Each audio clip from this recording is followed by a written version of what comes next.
Let me know if you guys can hear me. We're going to be starting in 20 seconds.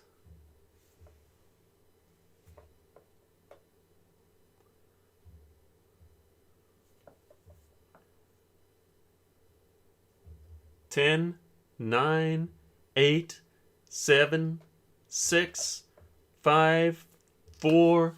Well, actually, let's just roll.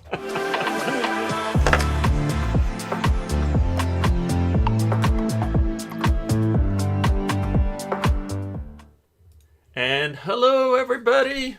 Welcome to Live from Lockdown, episode number 47. 47, guys. Can you believe that? It's good to see all of you here. Lots of you regulars and people from Scotland, UK, New Zealand, from all over the US, all over the world. Good to see you guys. So today actually marks, today is the day that marks the 1-year anniversary. They declared it a global pandemic. So we have been in lockdown for exactly 1 year. I don't think we've been doing them quite for 1 year. I think next week will be 1 year. I'll double check on that for you guys. But good to see you all here. And today we're here at Live from Lockdown from photoshopCAFE. And we're going to be jumping into some new features in Photoshop that just dropped yesterday. We're going to be looking at that, and we're going to be doing some Fix My Photo. But before we do that, I just want to do just a quick little bit of housekeeping, if you guys don't mind. So essentially we've got, a pretty big mailing list, and I send out the mailing every week. And, we do our regular mailings on Tuesdays, Wednesdays. And then Thursday, I send out the email notifications for Live from Lockdown because YouTube stopped sending out the email notifications. So I figured, we'll send them out ourselves. The problem is when we got such a big list, by the time the emails get out to some people, Live from Lockdown is well into it, if not over, because it takes a while sometimes for MailChimp to send that out. So what we're going to do, if you guys don't mind, we're going to create a new list. It's still going to be, if you're on the photoshopCAFE list, you're still going to be on the list. But what we're doing is I'm creating a segment specifically for Live from Lockdown. And the reason I'm doing this segment is that way I want you guys just to opt in. So if you guys don't opt in, you're going to stop receiving the email notifications. So I only want to send it to those who have logged in. So I see that Bruce will fix that light in a second.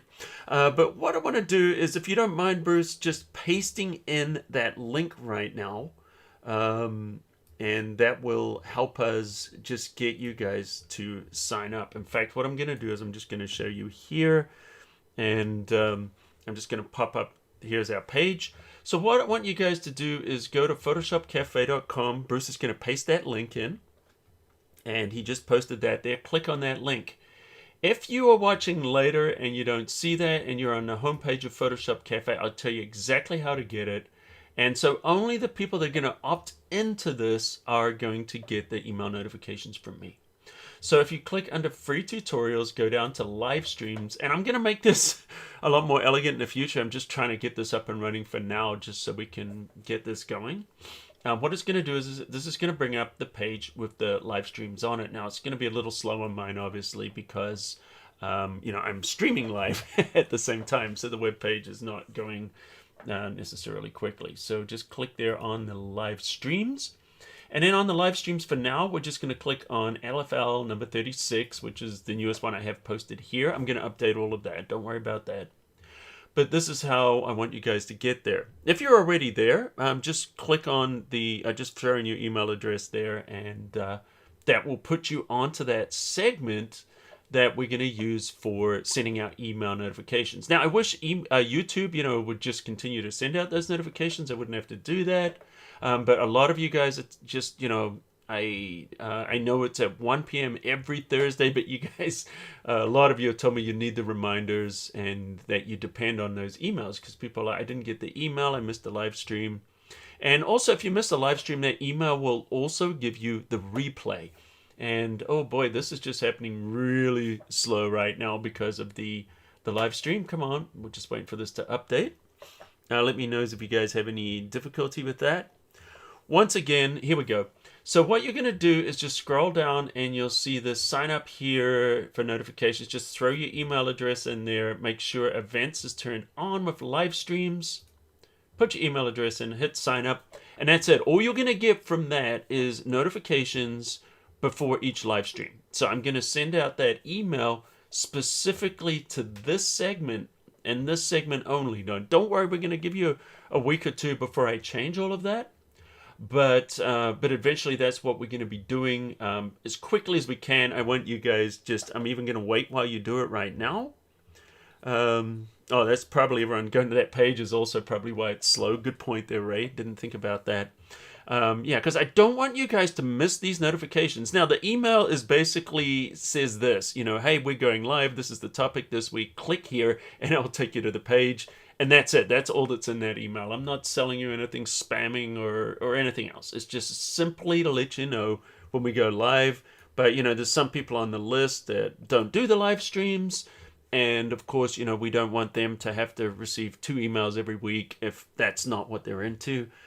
So I'm just figuring this is the most elegant way to do it. So hopefully you guys are cool with that. Good to see all of you this week. Lots of regulars, and we'll do a shout out at the end. I see Orcapes, Tracy, Andrew, lots of people there. And what we'll do is after we're finished, we'll do our afterglow and I'll give you guys a shout out and we can all say hi and everything like that. So what we're going to do though is I want to really just kind of jump into the programming, and just do me a big favor before we jump in right now, just hit that like button, because that helps us with the algorithm. It lets people know that we are live and that we're streaming on here. And right now we've only got 31 likes and we've got 260 people on. So if you hit that like button, it just helps us the algorithm on YouTube. All right. So guys, as some of you may know, let me just go to my camera here so you guys can see me. Bruce was saying that my face was blown out. Let me fix that. There was an update here. I'm using a webcam from our friends over at Logitech, and let me just drop the brightness down. So it doesn't remember the settings, so hopefully it looks a little bit better, guys. And basically I have to go in and change the settings every single time. So I'm going to get my DSLR camera hooked up in the next week or two, and then we'll just use that instead, and things will look a lot better. So just moving along one small step at a time. All right, so the biggest update for people on the Mac, on the M1, is the Photoshop is now shipping on M1. So up till now, it's been available as just as a beta. It's been a public beta. And that has now come out of beta as of 2 days ago. And if you go and install or update Photoshop right now and you're on the M1, you now have the full final version of Photoshop with all the features, completely feature complete, is shipping on that ARM. And I'm telling you guys, it is fast. Now, I'm not going to be showing you that here because not everybody's on that.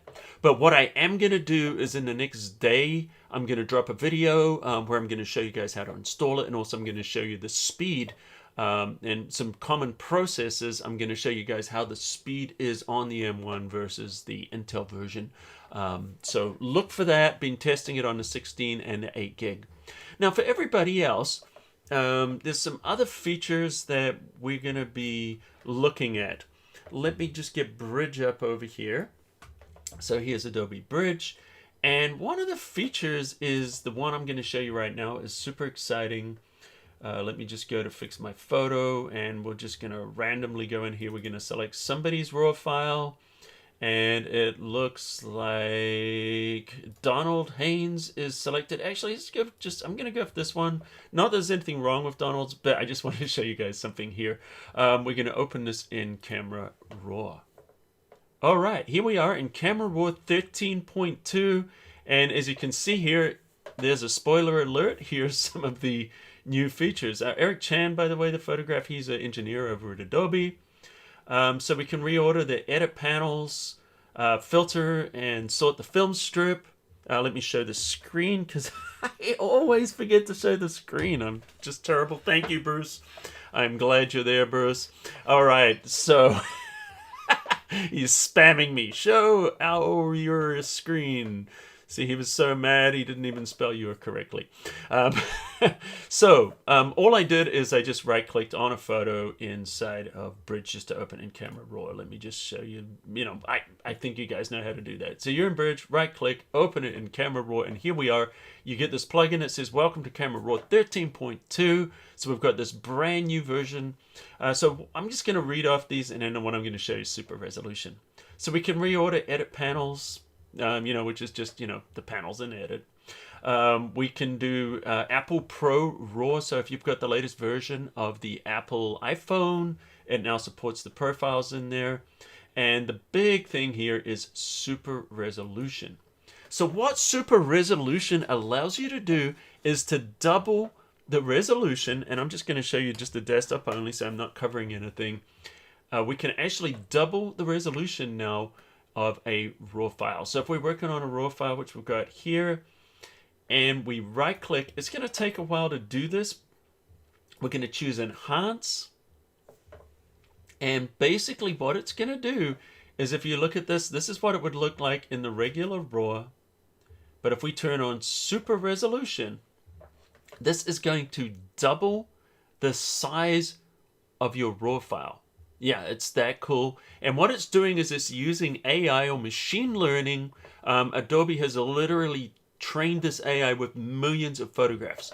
So what it does is it looks at those RAW files and it looks at converting them. So it is just going to give us a much, much nicer view of those. So if we zoom in, this is what it would look like regular. And then when I release, that's what it shows enhanced.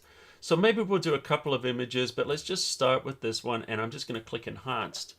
And notice it's going to take a little while. So there's one remain. We get the little spinning wheel at the bottom. And now it's done. This image has literally now been doubled in resolution. And it actually does a pretty good job. Let's go in here. And why don't we just rotate this so we're not all putting our heads on our sides, because I know we're not all on mobile phones. And if we go to 100% view, there we are. Look at this. This is using the super res. And look at that. It's really just maintained all the detail. It doesn't look fake at all. So this is much better than using bicubic or any of these other algorithms to up-res an image. In fact, it's looking pretty good. So this is good news for people that are using, maybe you're shooting a RAW file on a drone, or you're shooting it on a phone, or you're even shooting it on a camera that's a little bit older that has lower resolution, or even on the Sony a7S III, which is an incredible video camera, but the resolution on the images are a little bit small. We can now do this, and this is, for me, I'm like super amped about this. Now, I wouldn't recommend using this for all of your photographs. It's not designed for all your photos because, it can take a little bit of time to increase those resolution on those particularly large files. It's going to take, a very long time. So what you want to do is just find those photos that either, we don't quite have, enough resolution, or where this is really going to appeal to everybody, because we know not everybody's, using mobile, and not everyone on here cares. But what about, if you wanted to crop this photo in and just really get down to the boat here, and you can click on that, crop tool, and because we're in double resolution now, that means I can hit enter, and now I can have a decent sized image that I want to work on. Let me just go back to the fit to screen. Let's go fit and view.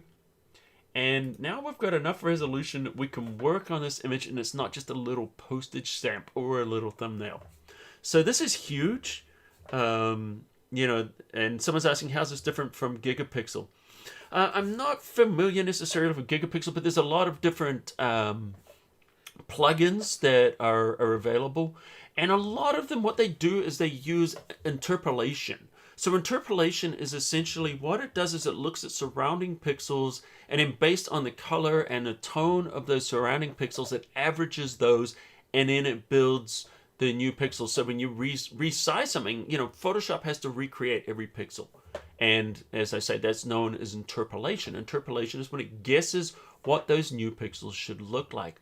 What this is doing is it's using AI, a Sensei, or Adobe's artificial intelligence, and it's using convolution, which is something that people have been wanting, like a true convolution upscaling. I know, some of you know what that means, and some of you don't. But basically, what convolution is doing is it's looking at the pixels around it, but it's actually rebuilding new pixels based on the surrounding pixels, but it's using the AI to look at a picture and say, hey, here's a bunch of horizontal lines. This is a fence. This is a field. This is a stack of books. This is a staircase, and it recognizes what it is. And based on the AI knowing that, it looks at millions of other photographs, or thousands or hundreds of thousands of other photographs of stairs, and it says, hey, the stairs have these kind of properties, versus the books they have the fine lines, and these lines are all horizontal. So it knows what it should look like. So when it rebuilds that image, it knows it's a face. It knows that a face should not have lines in it. But it also looks at the original grain in the image. It doesn't try to remove the grain. It reproduces that grain. It knows if that's part of the image, is that grain, is that a texture? Are those freckles on a face? Or is that grain? So it knows that based on the AI, and then it rebuilds those pixels based on that criteria. So what it does is it gives you a very faithful reproduction.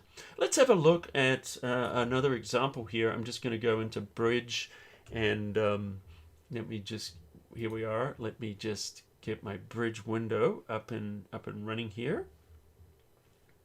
Let me just cancel that. There we go. Here we are in Bridge. So why don't we just go to fix my photo, and I'm just going to click on here and show all the items.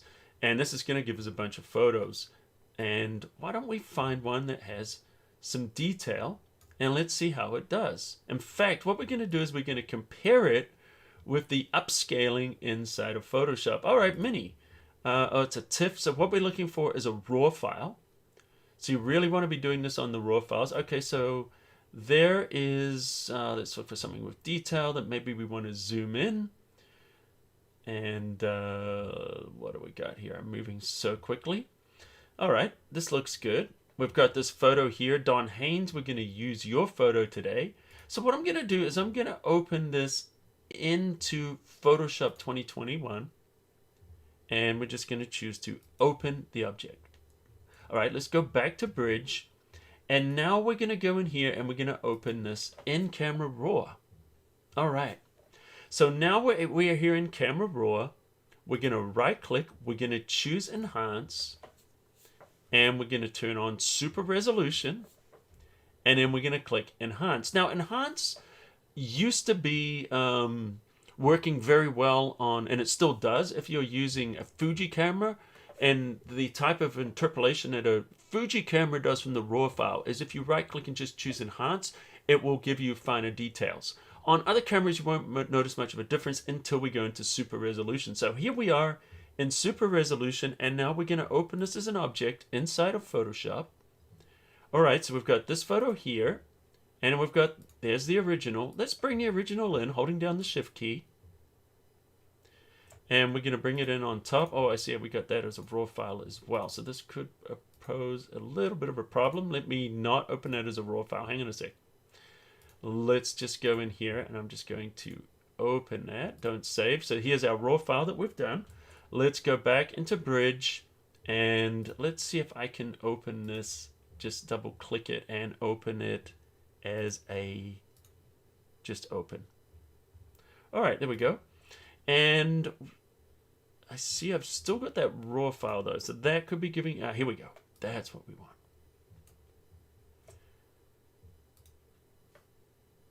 And let's go in here, double click.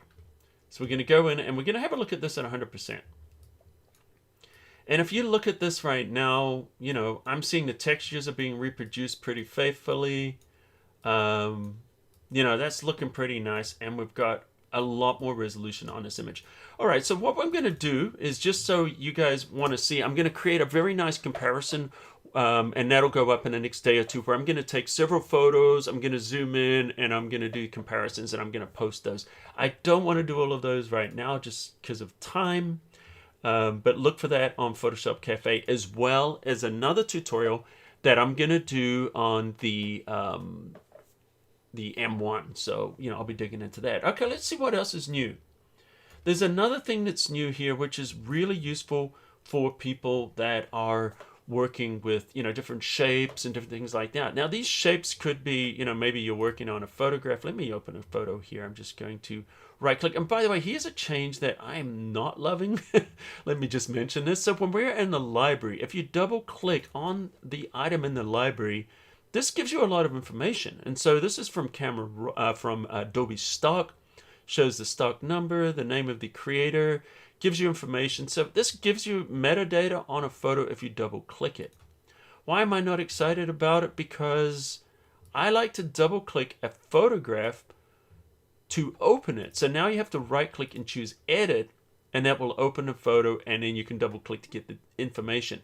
Personally, I wish you could right click and then instead of choosing the edit, you could choose details, because I don't know about you guys, I open the photos from the library way more than I look at the details. So I'm definitely going to be sending that into Adobe as some feedback. And if any of you are finding that a little bit annoying, also, feel free to go into Adobe, go into the forums there, and you can post that feedback, and they do listen. All right, so we've got a photo. Let's look at another change here, which is the shapes here. If we look in the toolbar, you'll notice the rounded rectangle tool is gone. It's completely vanished. Does that mean the rounded rectangles don't exist inside of Photoshop anymore? No, it doesn't mean that at all. All it means is it's just not necessary because it's already built in. So let me just choose this. I want to fill it with white. And if we look at the shape here, we can choose shape, path, or pixels. Now I'm going to choose the shape. If we were choosing pixels, just to let you know, you would enter your rounded corners here rather than, so that we don't need a separate tool for that. But here's the nice thing is if we go into shape or path and then we create a box, and this might be, for caption, maybe I want to add a caption or a title here on this photograph. And I'm going to change the blending mode of it to something nice like a soft light or a screen. So, I could, type in this information and overlay it. But what if I want these corners to be more rounded or less rounded? So what we need to do is just go in, and then you'll see the tool here, the path selection tool. As soon as you click that, you can see what we need to do is drag, and we can round these corners directly on the document. So this is much better, and we don't need this on the image. Now, what if you want to have 3 of these corners rounded and 1 of them sharp? Hold down the Alt or the Option key, and then you can do those corners individually. So that's kind of nice, and then we can do things like maybe drop a drop shadow under here. And let's do that right now, because this is just kind of fun. So let's put a drop shadow in here, and I want this drop shadow to be black. So I'm choosing black as that color. And, that looks kind of nice. And maybe I want to offset it. So I'm going to change the offset of this. We're going to choose the distance. And we're going to set this. Let's take the opacity up high, make the size small. And now you can see that. Looks like that bug is still there, when you drag. If you want to drag, what you got to do, let me show you a workaround with that. Just click OK to apply it. Then double click on drop shadow again. And now you can drag around and you can reposition this manually. So let's do that and just kind of soften those edges. And, so you could do something like that, just to kind of make your caption a little bit more interesting. And those rounded corners, once again, these rounded corners, even when I've applied the effect like the drop shadow, are still live. And notice everything is just going to change in real time to work with that. So I don't know about you, but it seems like a small thing, but that's a huge time saver, because I don't know how many times I've created captions or designs or different things like that.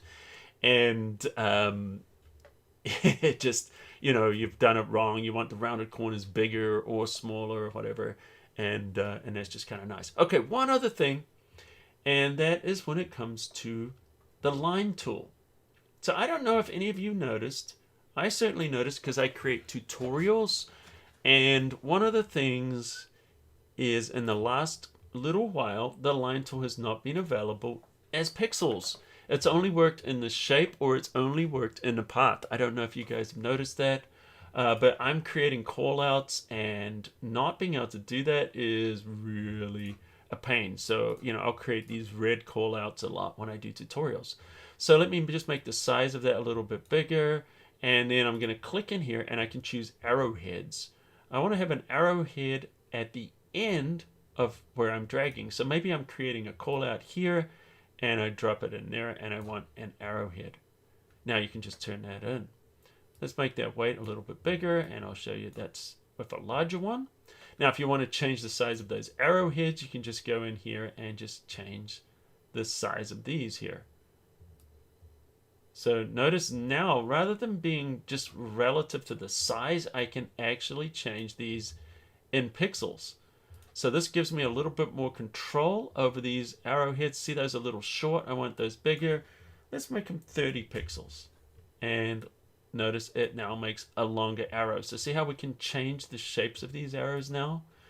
And I don't know if it seems like a small thing, but if you guys have been using these arrowheads, being able to do that is just huge, because it used to be tied to the size of the line or the thickness of the line. Make that a little bit smaller, and look at that, we still get the same size arrowhead. So that's kind of useful. And another thing when you're working with the lines too is if you're working with the line tool and you're working with this, say, in the shape, if you remember, it would only be the fill and then you would get the stroke on there. And, see, it's got that black stroke around there. But now I can change the stroke to red, and it will also recognize the color. See how that changes there? And let me just pop myself over to the other side there, and just in case I'm kind of getting in the way, let me show you that. So all I was doing was just choosing the line tool down here, and we can change the shape there.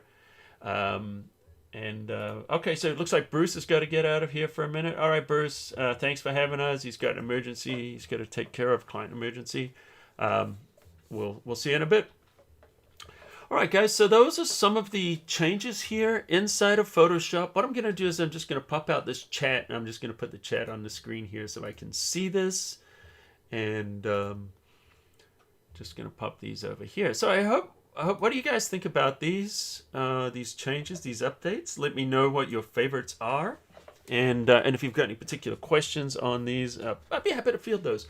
Now, one of the things is, that I might get the question, because when I showed that super resolution in Camera Raw, which to me is the biggest one, people might be asking, well, what about Lightroom? Is that going to appear in Lightroom?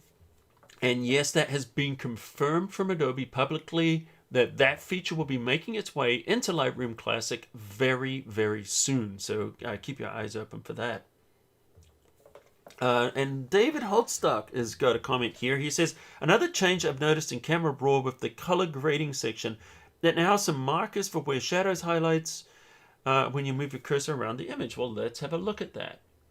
Let's pop that open right now. And if you guys are noticing anything new, feel free to drop that in. Don Haynes says, this is a good picture to look at this super resolution. Let's open this in Camera Raw. And we can see here, let's fit this into, let's go to 100% view. And here we are at 100% view. That's us zoomed all the way in. So we want to spy on these neighbors and see if these neighbors have put this ladder away. Like, dude, just leaving those ladders lying around like that? Okay, let's right click. And it looks like they're actually doing work. So let's choose the enhance. And under the enhance, we're doubling the resolution. And we're going to click OK. Notice in the bottom left here, it's showing. Now it says one remaining, which that means I can open multiple photos and I can apply the enhance to multiple photos at the same time. So now if we go into 100% view, look at that. We can see, man, I don't even know where that ladder is now. Let's zoom out and we'll zoom in. There it is. And look at that. We can see it now in nice and close. All right, so we can do multiple ones of those at the same time. And the other thing you can do is if you don't want to be looking at the film strip all the time and selecting one at a time and then going into those settings, because we have to right click and then we have to choose enhance and then we have to go and turn on super resolution and then click that. what we can do, and the reason this is actually not showing larger is because I've already done this one. So let me just cancel that. And let me see, because I have actually tested some of these before. So let me select several just so we can see how this goes. Let me select that one. Let me select the owl. Let me select the this one here. Actually, we've already got one of Donald's. Let's grab somebody else's. Let's go up to the top. And we're going to grab a NEF file. All right, so let's open these in Camera Raw just so you guys know what I'm doing. So here I have multiple ones selected here. So I can select in all of these. With them all selected, I can go in and I can enhance. And I can enhance the 3 photos there. Now the other way I can do it is, rather than doing it, if I hold down the Alt or the Option key and then I choose Enhance, notice the 3 of them are doing it now. So that's the headless mode. If you hold the Alt or Option key with multiple ones selected and then choose Enhance, it's going to automatically start enhancing the 3 of them without us having to see it. Once again, it's headless mode. So if we have a look at this, there's that owl. And let's click on the owl there. Let's zoom in here. And we can look at this. And there we are at 100%. And let's click on the owl there at 100%. And if we look at it there before and after, look at that. That has zoomed in. And if you ask me, it's doing a pretty good job of doubling the size of that image. The same with these. Let's have a look at some of these just real quick. And then we're going to jump into Fix My Photo. So let's look at this one. We're going to look at a 100% view. Okay, oh, let's do this one. Let's do this one. Okay, so 100% view, looking nice. Okay, so we can see there's a nice area here that's in focus. Sorry, the other one wasn't really in focus, which is why I chose this one instead. Look at that. So if we look at this one here, see the waterfall, doubled the size, and you know, it's looking pretty good. If you've ever doubled the size of a photograph, you get all kinds of artifacts and things just moving out normally, and you lose some of the texture or the detail there. We can see that this is nicely maintaining it. So there we are before, after. You know, that texture is showing nicely there. It's not just all blurred out and artifacted like sometimes it might be. All right, let's have a look at what David Holstock said when we move these. We've got some indicators. Let's have a look. What have we got here? Let's go into these individually, one at a time. And I'm not sure what you're seeing here. Just kind of curious if you're seeing anything. I'm not seeing that right now, David, but you know what? We'll have a look at that, and we will see if that happens. So, all right, let's see if there's any other questions before we jump into Fix My Photo. Oh, he meant when I move the target adjustment tool for Camera Raw, not the cursor as such. When I move the target adjustment tool, let's have a look.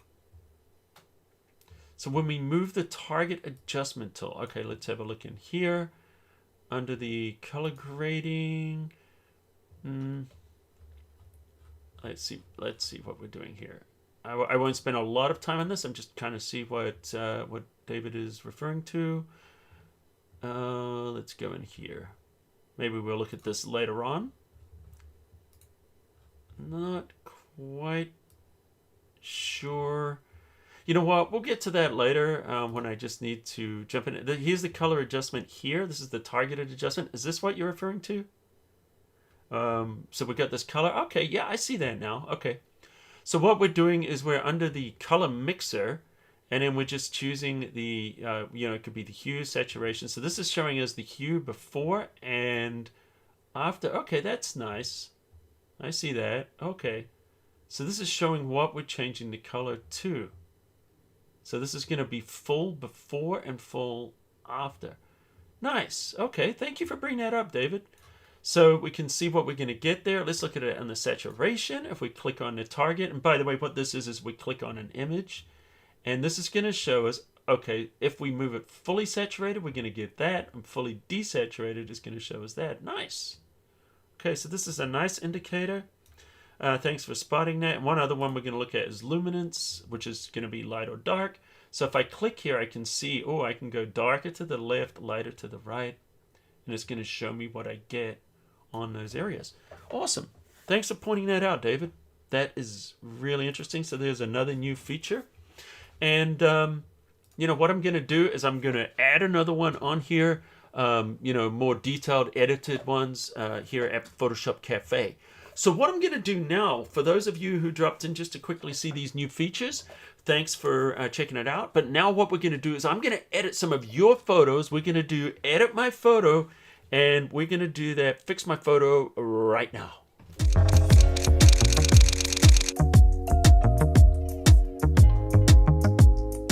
All right, guys, so here we are. The next segment is fix my photo, and this is where I work on your photos.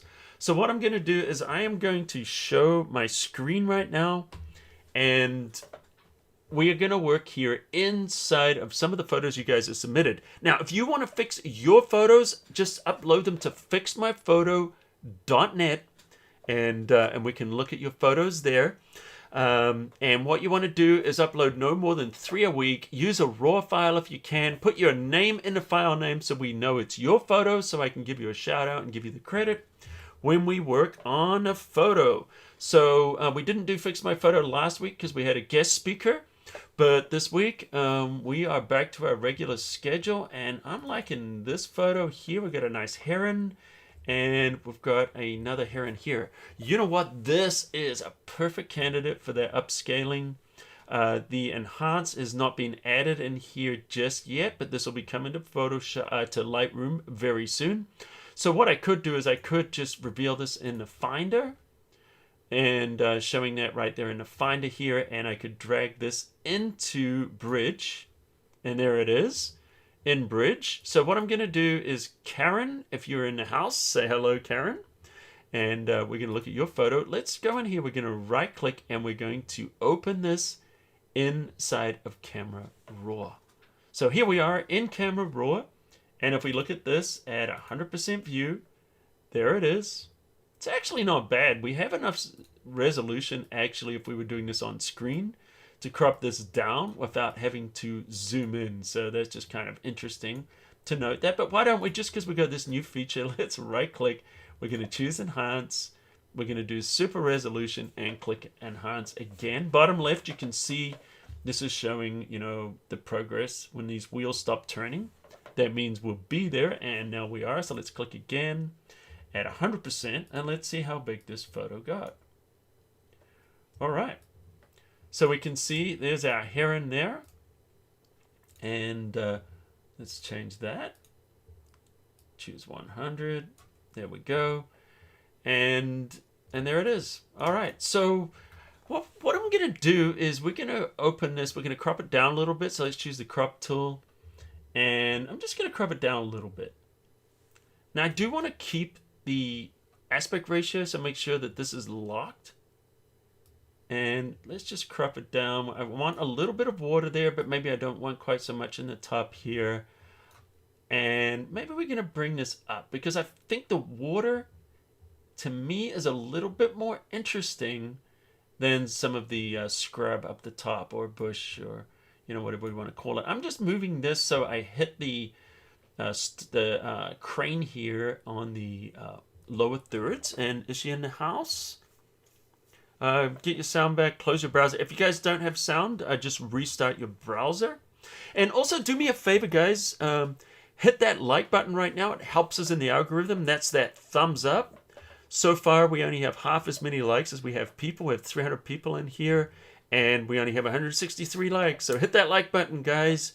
And that is just going to help us with the algorithm in YouTube. And also, if you haven't yet subscribed and you're new here, hit the subscribe button, and that will help you know whenever you're on YouTube and we're live, you're going to see the little red notification to let you know we're live.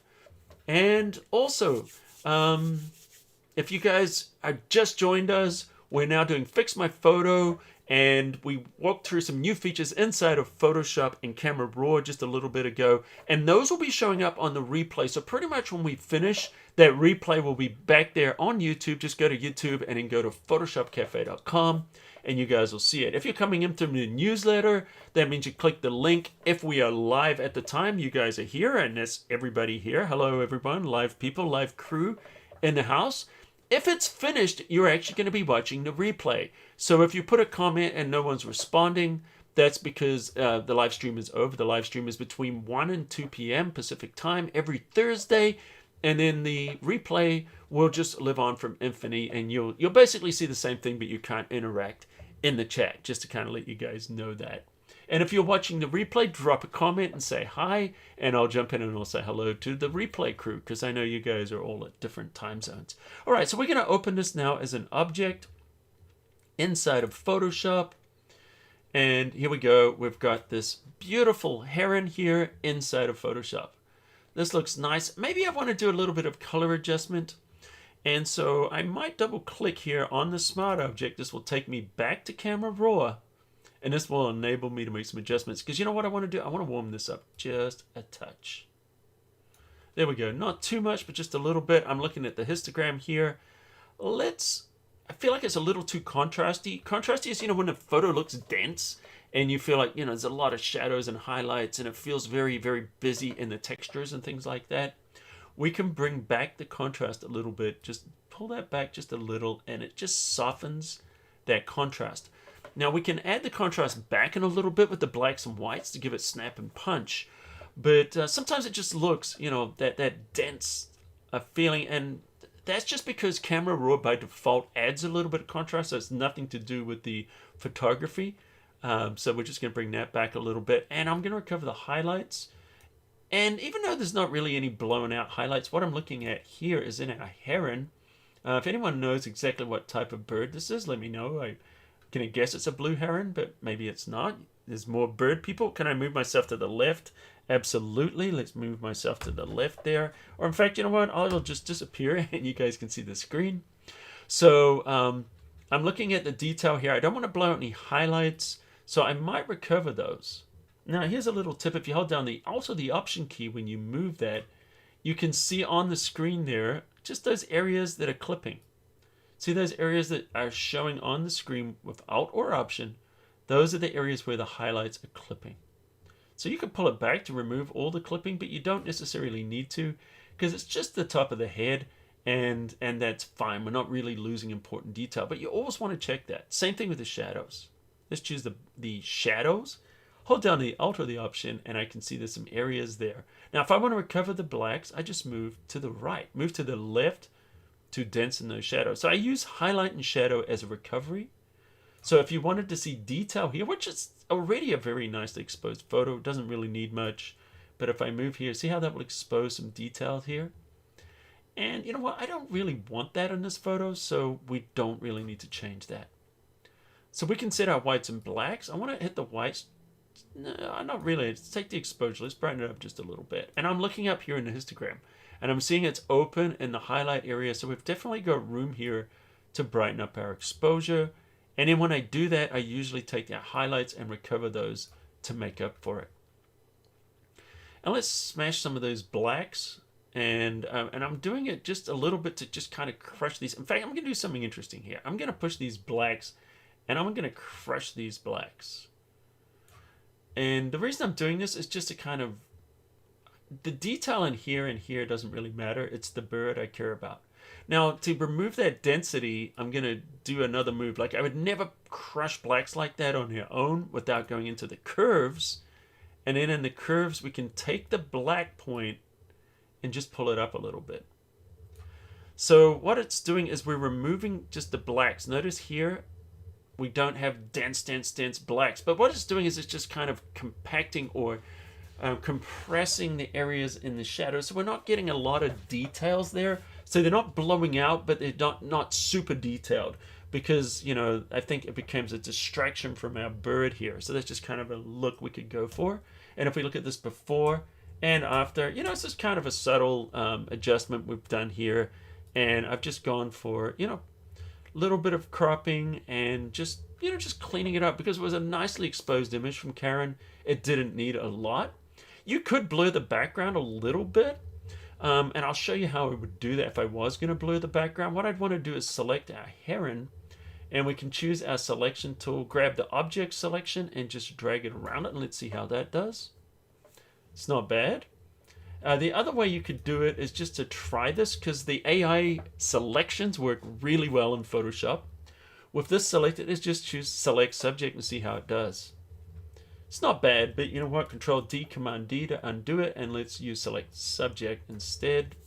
Oh, not select subject, the object selection, and I think that just works a little bit better. And let's zoom in. It's not bad. It's not bad at all. Okay, so what I could do with this is just Command J and make sure we select our move tool, Control Command J, and this moves our heron onto a new layer. And you know what we could do is just basically just duplicate the back layer, Control J, and just blur the whole thing. I'm just showing you just real quickly. Filter blur, and we're going to do a Gaussian blur here. And I'm just blurring this background. Not a lot. Let's just do it a little bit. Now, clearly, we don't want that whole background blurred, you know, because it looks fake. Because why would the bird be sharp and everything else be blurred?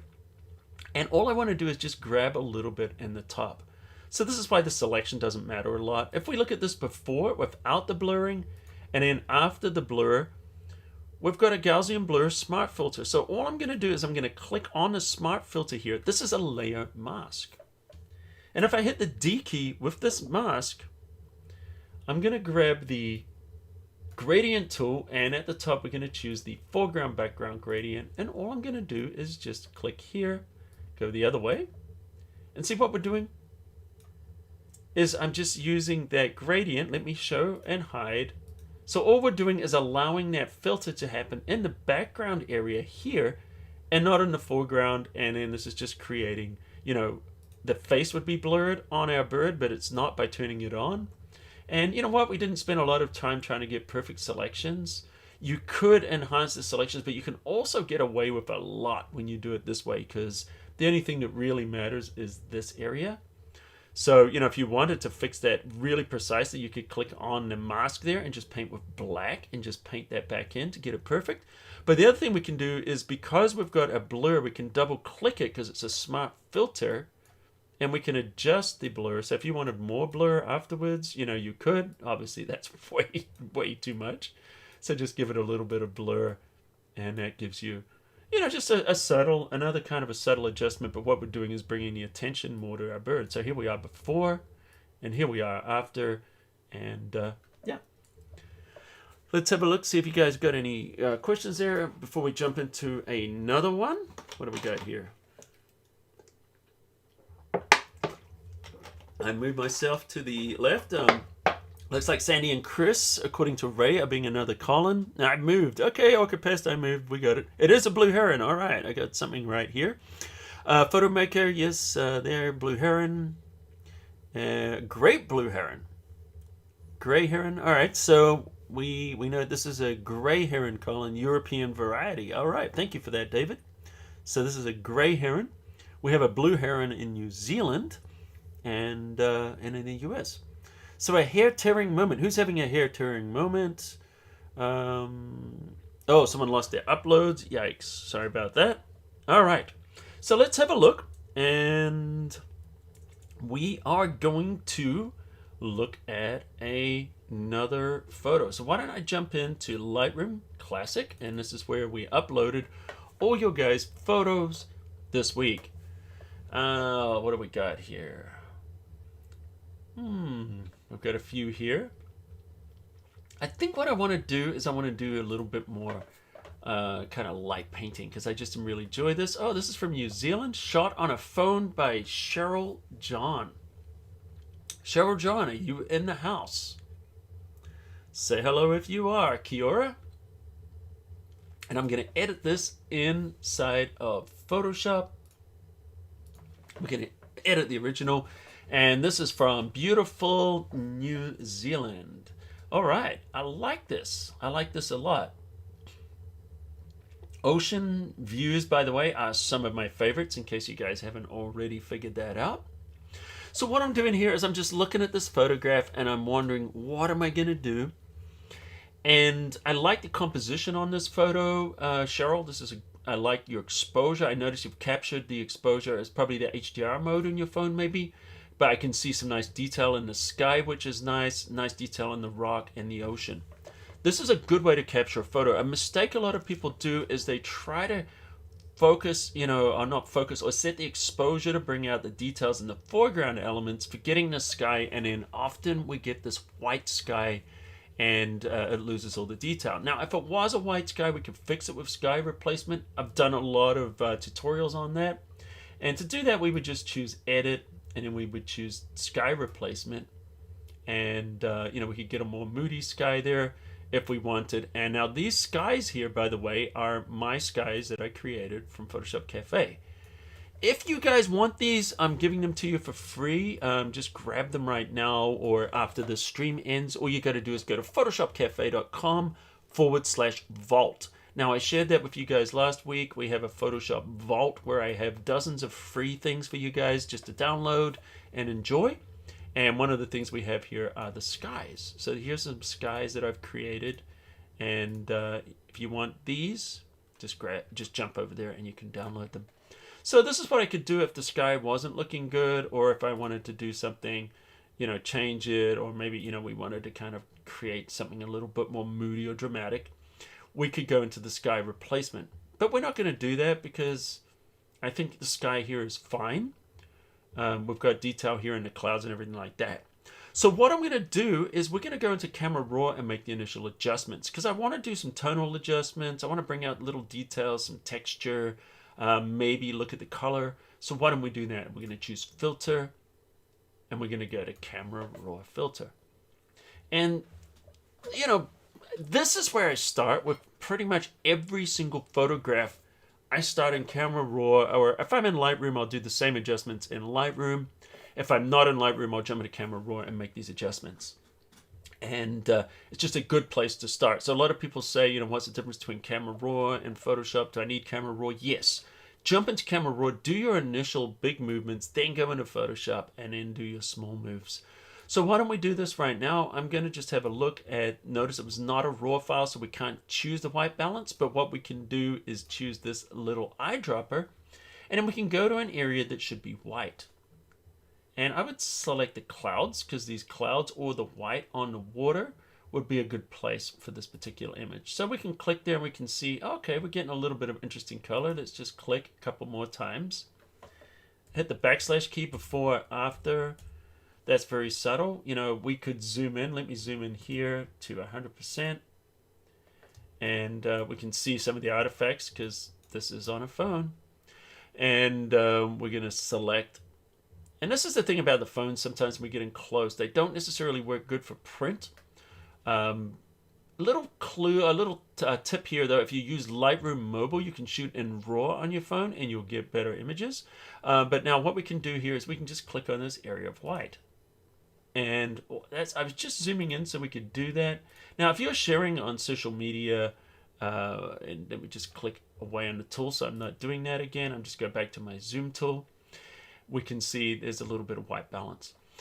So let's have a look here. Yeah, now if you're sharing it on social media, it doesn't really matter. No one's ever going to notice those artifacts. So let's look at a temperature. I'm going to move it to the left to see what it looks like.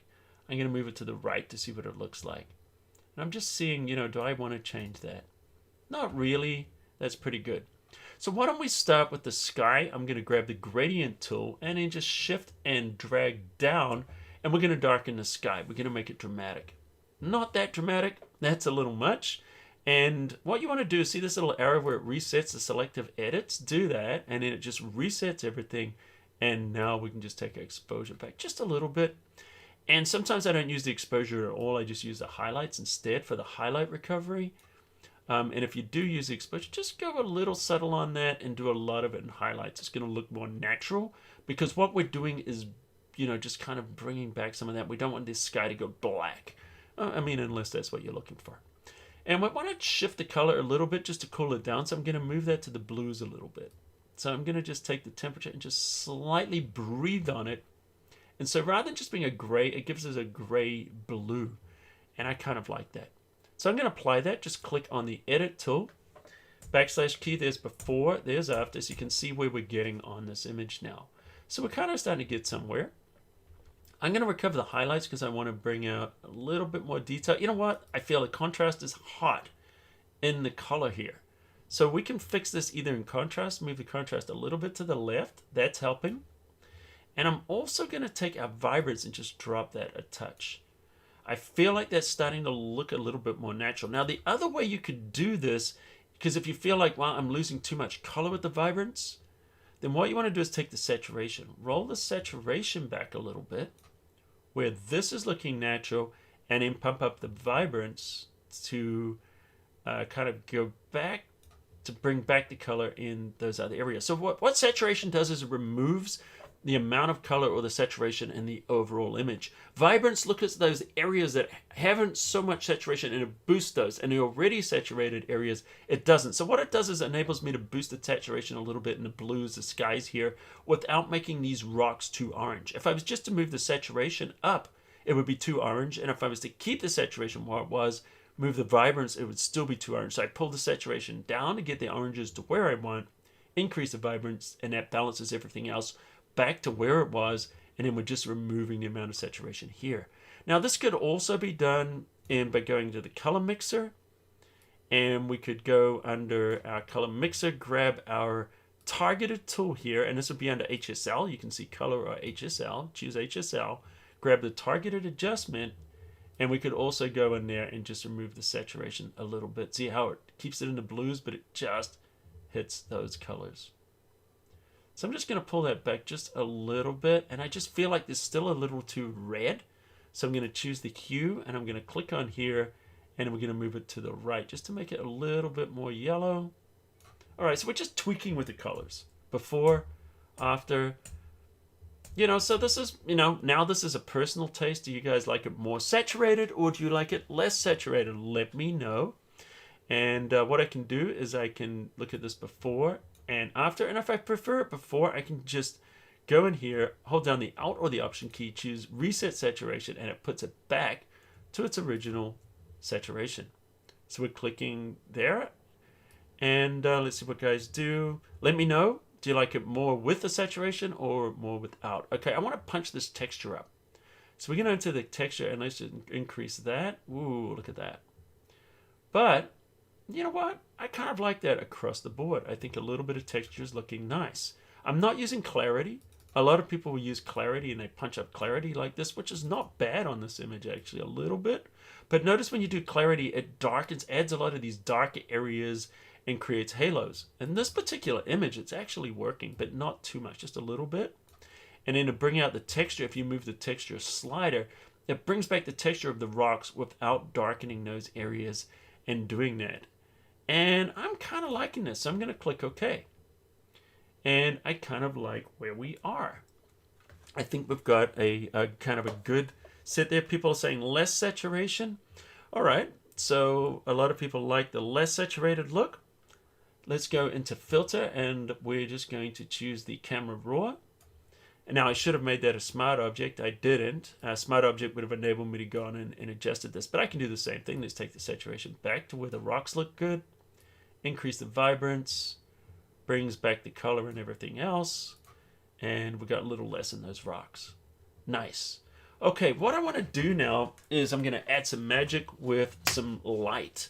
So I'm just going to create a, why don't we do this today? I'm going to do this with curves. So we're going to create a curves adjustment layer, and I want to make these curves sunlight. So first thing we want to do is increase the lightness value. So, the sun is just going to make everything brighter. So I'm just going to make it a little brighter. See what I'm doing there with curves? I'm just just grab it right in the middle and just make it bright right across the board. So now it's lit. But when we get the sun, it also warms things up. So we're going to choose, I want to make it more yellow, so I'm going to choose blue. Now, how do I know blue is the opposite of yellow? It's really easy to find this out. Let me show you guys a little trick. Just click on here. I just happen to know that. But if you don't know it and you're trying to figure out what is the opposite of a color, just grab a paintbrush, grab the color. And the reason I'm saying, well, let's grab yellow, because we want yellow. This is the color we want, but we see it's not there in the sliders, right? There is no yellow in those sliders. So brand new layer, which is painting with yellow. And if I just hit Control or Command I, it inverts it, and it's like, oh, okay, so the opposite of yellow is blue. That's the fastest way to find a complementary color, by the way. So I already knew that, but if you didn't know that, you know the opposite of yellow, just go in there. We know the opposite of yellow is blue because we've got red, green, and blue. So we want yellow, choose blue, and we know the opposite of blue is yellow. So that means if we reduce the amount of blue, the image is going to appear more yellow. So we can make that warmer. Now let's go back to RGB. And because we reduced it, it's kind of made things a little darker. So we want to just counteract that by just lightening it up a little bit. And let's take the shadow. Let's pull that up because light will open up those shadows. And let's just bring it there. I think that looks good. Before, after. Now we're not going to apply this to the whole image. This is just going to be sunlight, and we're going to apply this sunlight specifically in certain places. So what we're going to do is choose the mask. And with that mask selected in the Properties panel, just choose Invert. And that hides the mask. So we've created an inverted mask. Now Control Command I would do the same thing. So what we've done is we've created an adjustment layer with the sun, and I'll even call it sun just so we can see it's sun. And we have hidden it. So all we need to do now is paint on this mask that I've selected with white. And as we paint with white, we're going to be adding that sunlight exactly where we want it. So I'm clicking on my Wacom tablet here, and let me just plug it in because it looks like I do not have it plugged in right now. Which is funny because I just did a webinar for Wacom, so you'd think I would have had it plugged in. And let's get this going. There we go. All right, so now we're ready to go. So I'm going to click on the sun. I'm going to make sure white is my foreground color. I'm going to grab a brush. And with the brush selected here, let's click on the brush settings. I'm using a Wacom tablet. If you're using a mouse, you're not going to have this option. If you're using a Wacom or you're on a iPad, you know, with Apple Pencil or you know, a Microsoft Surface or anything with pen pressure, go down to the brush settings. You're going to choose Transfer and turn opacity to pen pressure. Now, if you don't have a pressure sensitive pen, such as this, you know, let me put you guys on here. Pressure sensitive pen such as this, you're not going to be able to do that. But if you do, then you're going to choose these settings. Now, that's all I wanted to change. And then what we're going to do here is we're going to go over to the brush settings. I want to drop this flow down to about 10%. So Shift 1 will drop the flow to 10%. Now, 1, 2, 3, 4, 5 will go in increments, you know, 10, 20, 30, 40, 50%. If you tap those number keys, it'll change the opacity. If you hold down the Shift key and tap those, it will change the flow. Now, a flow will give you a smoother result than opacity. I've got a tutorial on YouTube. Check it out. And on photoshopcafe.com, which shows the difference between flow and opacity. I'm not going to do that right now. All right, so let's continue. And let's see what we can do. So I'm going to imagine, where do we want our sun to come? I want my sun to come from here. So I'm going to begin painting just here. Now you might not see a lot of changes. And sometimes what you're going to do is show before and after so you can see. See that? There's the change. Looks like I accidentally got it there too. If you do, just paint with black. That will fix it. Okay. So I want to paint with white. So I've got my light on my sunlight. I'm going to say is coming across here. Here's the path of my sun. And it's going to light up this part of the photo. And if it doesn't look really obvious right now, it's okay. We can adjust this later. This is a nice thing about working on an adjustment layer. So what I want to do now is I want to paint on the fronts. You know what? I'm going to take this flow up to 30% just because I want to do this super fast. And I'm just going to paint on the fronts of these rocks. You know what I'm going to do is I'm going to exaggerate this to make it easier to see what's going on. So I'm going to double click here. And I'm going to take this and I'm just going to go a little bit crazy with this. Let's just go a little bit crazy. There we go. So now you can see what's happening, and we'll come back and we'll dial it in later. So I'm painting the fronts of these surfaces that are going to be receiving light. Now, everything pointing away from us is going to receive the light. Now, don't worry, I'm going to fix this in a sec. It's overdone, but it makes it easy to see what I'm doing. And what this is going to do is it's going to bring out the contours, a little bit of the contours here. So it's not going to be flat. This is the Bob Ross moment.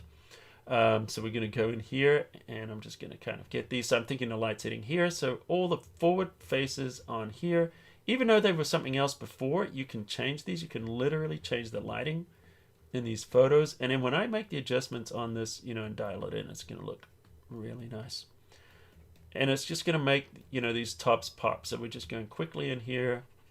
These are the top areas that would be receiving a little bit of light. Don't do the back faces like I was tempted to do there, maybe just where they kind of go over, but just be careful because those would be where shadows would be hitting. And let's just go in here. That little bit protrudes. And what this is going to do is it's going to add dimensionality, and it's going to separate the flat areas. You'll see. You'll see what I mean.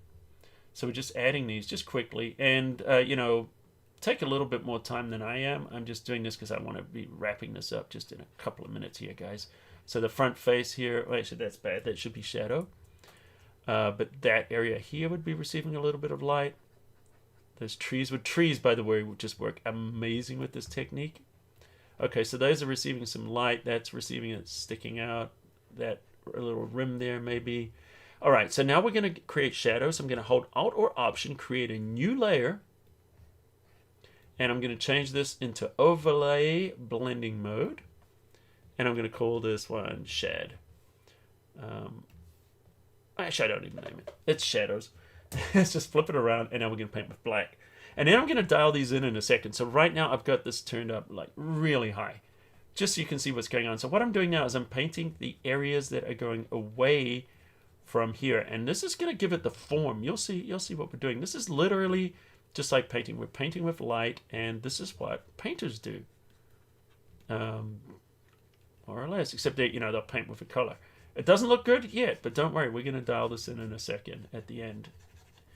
And just get in those tones. So I'm just adding the shadows so quickly because I want that separation here. And you'll see, this is when I give you guys the before and after, you're going to be surprised. And we'll just give it a little bit there. See how it gives it form? Once again, it's too much, but on purpose at the moment. We can add some form there, and see shadow there? Boom, that's what we wanted. And a little bit of shadow there. And almost there. Almost there. Okay, so we got a little bit more. All right, so why don't we dial this in now and make this a little bit more reasonable. So the first thing we do is we're going to turn off the sun. And there's our shadows. Obviously too much. We can also change the blend mode of these, if you're not liking the way the color is being added, because notice it was giving it color. You can go into darken or multiply mode. Notice in overlay it's browning. Change it to darken or multiply. Gets rid of that coloring. Take opacity all the way to 0. And I would just dial in our shadows a little bit. See how now we're getting a little bit of form. Shadows before, after, boom. Let's hit our sun now. Let's bring this down. I'm just going to get rid of that. And then let's just decide, okay, where do we want this? So now I'm looking at this. See what we're doing? I'm adjusting this curve because now that I've placed it where I want, I can see clearly what's happening. I can see clearly now. The rain has... Okay, let's not sing. And then I move that up and see what's happening, guys, on the highlights there. And if we wanted to hide it, we can see before and after. And of course, we can adjust the opacity, take it all the way down, dial it up. Boom. I want to do one more thing here. I'm just going to create a new layer, and I'll just switch it into overlay mode, which does exactly the same thing as what we were doing before with this. And this is going to take 2 seconds, and then I'm going to show you guys the before after. Actually, let's not choose overlay. Let's choose the darken mode. And I'm going to add a little vignette. Now, once again, it's going to be too much, but we'll dial it back. And I'm just painting this vignette. I want more in the foreground, just kind of fading that off a little bit, maybe on the corner there in the sky. And so this is why I'm not using a vignette, because I want to do it by hand. And we're going to take the opacity all the way down, boom, and then just dial in a little bit, just so it starts to just darken those edges. And now it's bringing the viewer's attention in here. The one thing I don't like is the light there and the sky. I don't know how you guys feel about that. I'm not liking that. So to get rid of that, I just grab the brush, paint with black. So this is where you can do the fine tuning. Go in here, just paint with black a little bit. There we go. And we can just dial that back. It's still there, but not so obvious. And let's have a look and see what we did. There's our photo before, and there's our photo after, where we've been painting with light, doing dodging and burning, and all that kind of fun stuff. So I hope you guys enjoyed that. What I'm going to do is I'm going to close this out so those of you who need to go can go. And then we're going to do Afterglow, and we'll do questions and answers, all that fun stuff. So thanks for joining us. I hope you guys enjoyed it. Join us next week for Live from Lockdown. A little announcement. Next week, though, is not going to be 1 p.m. It's always 1 p.m., but next week, because I'm doing a live stream for Adobe, we're going to be doing it at 10 a.m. Pacific time. I know for some of you, you're not going to be able to do it, and you'll just have to catch the replay. For some of you, this is going to be better. And but next week, 10 a.m. instead of 1 p.m. Pacific time. And by the way, guys, if you like this, smash the like button into dust. And if you haven't yet subscribed to Photoshop Cafe, hit that subscribe button. You'll get a new tutorial from me every single Tuesday. And then also we do our live streams every Thursday. So just let you guys know, just next week only, it's going to be 10 a.m. Then every other week after that, it's going to be back to 1 p.m. So let me just go into Afterglow right now. I know some people have got to go. Let me drop you into the Afterglow. And for those of you who have got to go, thanks for joining us. I'll see you guys later. And for those of you who want to hang around for about 5-10 minutes, we will do some questions and answers, and we'll do our Afterglow. So thanks, guys. And once again, thanks to Cheryl John for this beautiful photograph. All right. Familiar faces in the house. Photo Maker, Hannah, Tracy, Betty, Rod Shelley. We see David, Misty, Ray. Who else we got here? Photo Maker. We've got, and if I miss your name, I apologize. Russ, Pigeon River. We've got Orca Pest, Chris Bacon, Sandy Carney. Good to see you. Donald Haynes, Patricia, Jim. All regular faces. Stuart Braithwaite, Linda, Lynette, Keith. We see Jim. We've got Le Bulletchen, Ray L, of course. Another Klaus. Good to see you guys. Tom, good to see you. Joyce, Hannah, I said Hannah already. Keith, good to see you. John Oswell, wonderful that you're there. Thanks for joining us. And Nils, thanks for joining us. How do you sign up for the new list? Let me tell you guys how to do that. What you're going to do is go to, I'll give you guys the link, but you can go to photoshopcafe.com and just click on Live from Lockdown. Go to the newest post, click on there, and then you'll see this link under here which says live streams. Add your email address there. And then you're going to get the notifications. I'll post that link in there too for you guys. You got it, Ralph. Thanks for joining us. And there's a link. So just click that link, guys. And, oh, we got 254 likes. No, it's not a new record. We got 300 last week, but we're definitely doing good. Thanks for that. That's a good amount of likes there. 253. That's fantastic. Thanks for that, guys. Well done. So yeah, click out that and then figure out how to get that enhanced working with our JPEG files. I'm hoping there's another way to use Bridge. Yep, we'll figure all of that out. How can I get a copy of my edited image? Just shoot me a message, Cheryl. Just if you go to photoshopcafe.com, you'll see contact all over the place, or just on Facebook or YouTube, just send me a PM with your email address and I will send it to you. Probably the easiest way, Cheryl. Thank you for your beautiful photograph. Just go to photoshopcafe.com, send me a message, and I'll get it to you.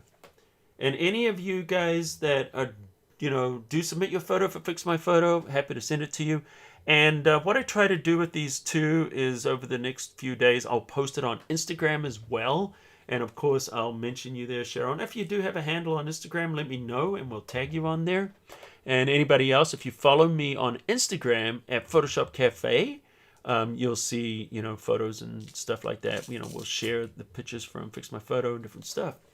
And we'll get to the questions in just a sec. Let me just give you that link one more time. If you guys haven't signed up there, drop your email address in there.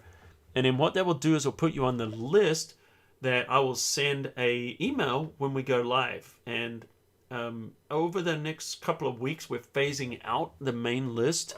We're still going to be using that for Tuesdays, but for the live streams, we're not going to be using it very soon. So make sure you're on that new list so you don't miss out. All right, cool. Let's have a look here. Ralph Nelson, good to see you there, buddy. It's been a while. 2 questions regarding Super Enhance. Can Super Enhance be sued more than once on the same image without degradation? I think you're saying used more than once. No, it cannot, and that's a great question. But no, it can only be used once, as far as I'm aware of. It could be sued as many times as you want, but I think once you lose that lawsuit, that's it. Sorry, gotta make fun, take the mickey out of you. But no, I believe it only works once there. If I'm wrong, I'll fix that because I'm going to drop a video on that in the next day or two. And another question from Ralph: can other sharpening apps, Topaz, be used to enhance an image after using Super Enhance? Yes. You can use other apps. Once you've used the Super Enhance, it just works like any other photo inside of Photoshop or Lightroom. It just becomes another raw file. And actually what it does is it saves it out as a separate DNG file. So if you actually go back and then you look at the files, you'll see 2 files in there, your original file, and then you'll see the new DNG, which says Enhance next to it. In fact, let me see if I can show you that in Bridge. Maybe I can see that. Yeah, here we go. So when we do it, there's the original image, and there's the other image afterwards, which is called Enhanced DNG. So it will have that name. So that's the new enhanced version. See the pixels, 11,000 across. There's the original. It's 4,000 across. And there's the enhanced. And just open that like any DNG file, and you can apply filters, do whatever you want to it. Works regular. And of course, you can apply adjustments before you enhance it, or you can apply them after, or both. All right. Yes, this is being recorded, Hans. So if anybody missed this, this is absolutely recorded and it'll be live on YouTube within about 10-15 minutes after we finish up here. The replay will be there. What else we got? See you later, Stuart. Have a good weekend. Of course, it's New Zealand. It's Friday for you. It's Thursday for us. So second day of the weekend for us. What else we got here? Bonnie, question about updating Photoshop. Can I keep a much older version? Yes. When you go to update Photoshop, it gives you the option to keep the original version or replace it. So keep the original version. I do that. In fact, on my machine right now, I'm using Photoshop 2021. But notice I also have Photoshop 2020. And I have that there because I like to use Image Processor Pro, and I haven't ported it over to 2021 yet. So I do that. And if you have plugins and stuff that don't work on the new version, just keep the old version on there, and you can do that and just pop into the older version when you need to use those particular features or whatever that you prefer. So yeah, you can have those running simultaneously. Bye for now. See you, David. Can you post a link for photoshopCAFE Vault? I'm not receiving a confirmation email. Just hit me up. So, well, here's the thing, Sherry. If you're not, are you already on the photoshopCAFE list? So here's the thing. If you're already on the photoshopCAFE list, you might not get that link to the Vault because you're already on the list. But if you are, just go to yesterday's email and you'll see a link in there that will take you directly in there. And if that's not working, just go and check your spam folder and see that. If it's not working, just hit me up, send me a message, and I'll make sure that you get in there, no problem. And that should get you solved. Okay, see you, David. And Rod has three versions across 2 computers. Overachiever there, Rod. So anyway, so that was it, guys. We got through episode number 47. Wow. So next week, don't forget, we're going to be earlier. I will send out an email to the entire list next week just because it's a different time and I don't want anyone to miss that. And I'll see you guys all next week. It's wonderful to have you. So thanks for joining us, guys. I think at this point here, you just came in at the end. That's okay. Don't worry if you missed it, Philip. The replay will be live. Let me just type that in there. Replay will be live in a few minutes right here. All right. So what I'm going to do, guys, is I'm going to sign off. So I can get some lunch and I can get busy on these videos, the M1 and also on this enhanced photo. And also so we can get this replay up because it looks like a lot of people missed it and I'd love to see you guys on that replay. So thanks for joining us, guys. Good to see all of you once again. I'm glad all our regulars are here. I can take off my glasses now. I'm not looking at the screen, so I can, Star Wars, so I can take off my helmet, Luke, so I can look upon you with my own eyes. I don't know if you guys know. That's my humor. It's bad. Sometimes I do movie quotes, and I think the impersonations are great. And, of course, quite often they're not. So anyway, guys, thanks for joining us, and I'll see you guys next week. Remember, 10 a.m. next week, and then 1 p.m. every other week. So, see you guys.